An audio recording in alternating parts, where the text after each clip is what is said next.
Berita hari ini, Harvey Moise diyakini mendapat backup atau perlindungan dari orang kuat dalam kasus korupsi 271 triliun yang melibatkan penjabat PT Timah. Pasalnya korupsi ini sudah berlangsung lama sejak tahun 2015 hingga 2022. Ahli hukum tindak pidana pencucian uang Yenti Garnasi mengatakan penambangan liar adalah kegiatan ilegal yang kasat mata dan melibatkan banyak orang. Menurutnya sulit diterima akal sehat kegiatan yang melibatkan banyak orang dan kasat mata bisa berjalan dengan aman dan berlangsung lama. Pertanyaannya, apakah hanya orang-orang ini saja yang kemudian leluasa bertahun-tahun melakukan kejahatan di lapangan penambangan timah dan sampai tidak ketahuan? Saya kira tidak, kata Yenti dalam program Sapa Indonesia Pagi Kompas TV Jumat 29 Maret 2024. Ini siapa yang melindungi? Pasti ada orang-orang kuat yang melindungi. Siapa ini juga belum terungkap dan harus terungkap, tuturnya. Yanti kemudian mempertanyakan pengawasan negara terhadap praktik-praktik ilegal seperti penambangan liar ini. Dia curiga ada kong kali kong antara penambang liar dengan pihak yang mestinya bertindak sebagai pengawas. Apakah memang sistem negara ini sudah tidak ada pengawasannya? Atau pengawas-pengawas itu malah justru kong-kalingkong supaya orang-orang yang ketahuan curang ini? Ataukah merek ayam ketahuan menghabisi harta negara yang harusnya masuk ke negara ini malah dilindungi? Ujarnya seperti dilansir Kompas.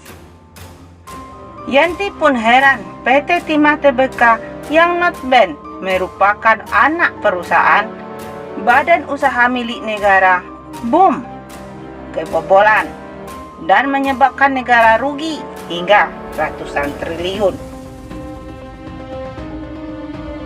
Menurutnya, berkaca dari kasus ini harus dilakukan evaluasi terhadap sistem pengawasan negara.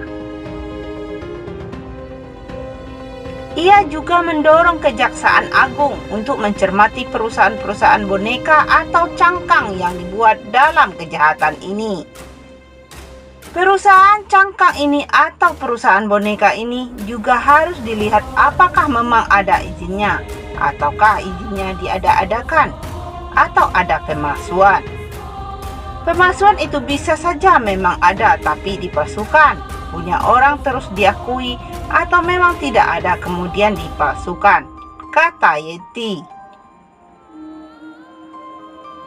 Sebetulnya, apapun modusnya harus dibongkar oleh Kejaksaan Agung. PT yang cangkang-cangkang ini kan, ini pasti ada pemalsuannya kan, karena masuk ke PT-PT ini. Ternyata PT-PT itu tidak sebagai anak perusahaan atau memang PT yang dibuat seolah-olah anak perusahaannya. Artinya itu PT-PT boneka. Lanjutnya, sebelumnya diberitakan Kejaksaan Agung menetapkan suami dari aktris Sandra Dewi, Harvey Moise, sebagai tersangka kasus dugaan tindak pidana korupsi. Harvey terjerat kasus kata niaga komunitas timah wilayah izin usaha pertambangan Timah Tbk periode 2015 sampai 2022. Dalam kasus ini, Harvey diduga bertindak sebagai perpanjangan tangan atau pihak yang mewakili PT RBT.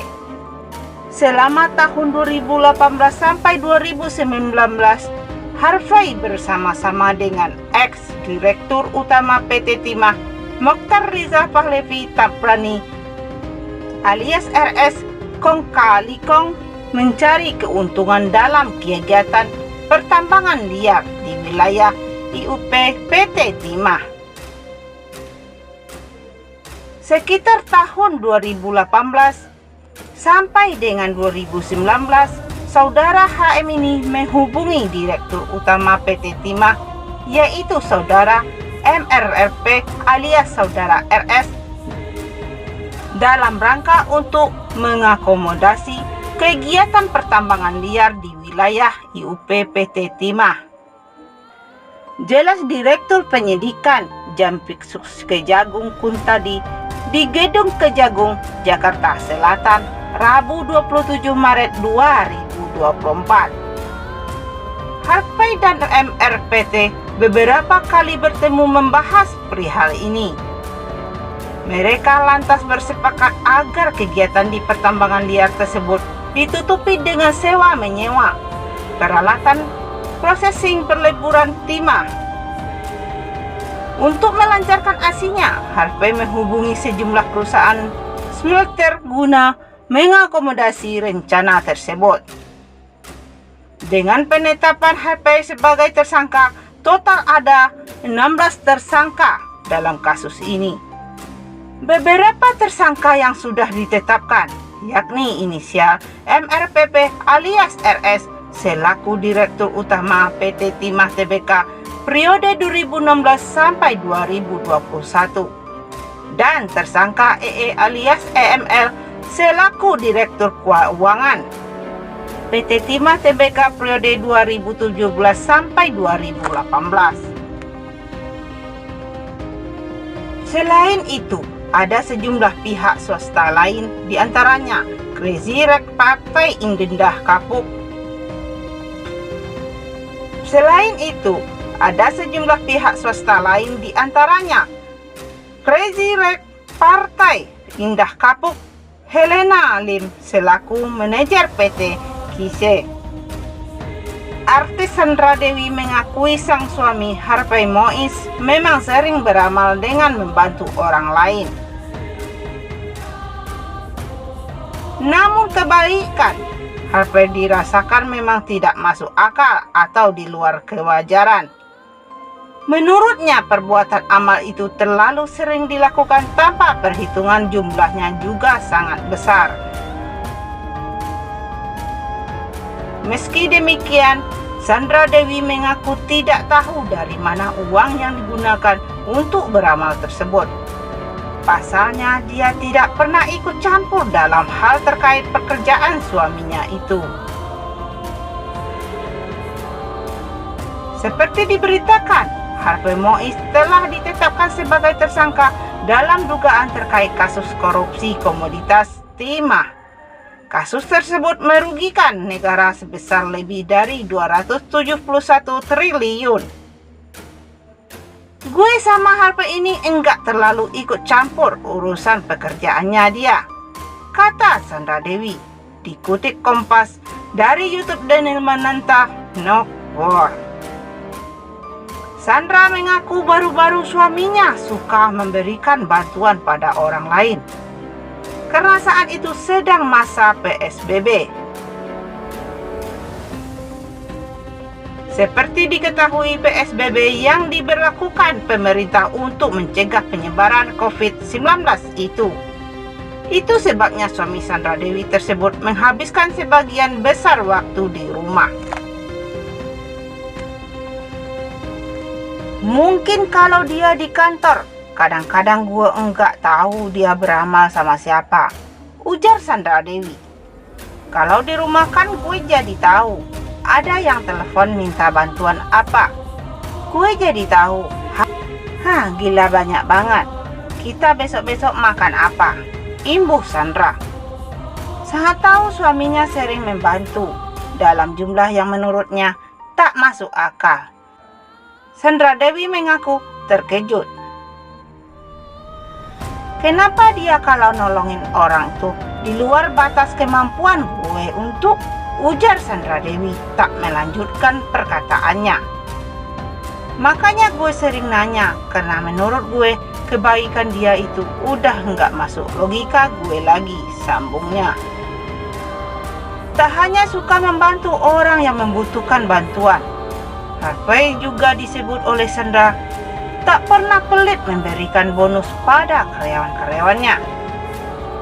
Itu juga alasan Sandra kemudian sering mengingatkan Harvey untuk boleh tetap beramal tapi harus juga mengingat bahwa mereka memiliki anak. Gue sering banget ingetin ke dia, kalau beramal tuh ingat-ingat punya anak 2, anak kita cowok, ucap Sandra. Hal kayak gitu pun akhirnya gue jadi tahu, ternyata dia banyak nolongin orang. Menurut Sandra, alasan Harvey tak pernah perhitungan saat membantu orang lain. Karena suaminya itu yakin suatu saat seandainya kedua anaknya membutuhkan bantuan orang-orang yang kini dibantunya, kelak bisa membantu kedua putranya. Dan menurut dia, apa yang dia berikan, kebaikan itu akan dituai sama anak-anaknya, ucap Sandra. Dia pengennya one day ketika anak-anak besar nanti, dia yakin orang-orang yang pernah dia bantu akan membantu anaknya juga. Kalau anaknya amit-amit butuh bantuan dan kita enggak bisa bantu, sambungnya. Diakui Sandra, berkat kebaikan hati Harvey itu, dia sering mendapat hadiah dari teman-teman Harvey. Tapi memang setiap hari gue dulu rumah kayak dapat upet. Orang kasih kita makanan, barang, benar-benar yang kalau teman-temannya Harvey benar-benar yang ikhlas. Enggak perlu diposting, ucap Sandra. Memang apa yang diberikan ke orang-orang itu benar-benar dia dapetin, itu memang terjadi. Tuhan memang membalas berkali-kali lipat. Makanya Harvey bilang, dia tidak akan pernah mikir 2 kali untuk memberi. Sandra Dewi diketahui menikah dengan suaminya Harvey Moise di Disneyland Tokyo, Jepang pada 8 November 2016. Dari pernikahan tersebut, Sandra dan Harvey dikurniai 2 orang anak laki-laki. Anak sulung Sandra Dewi diberi nama Raphael Moise dan anak keduanya diberi nama Michael Moise.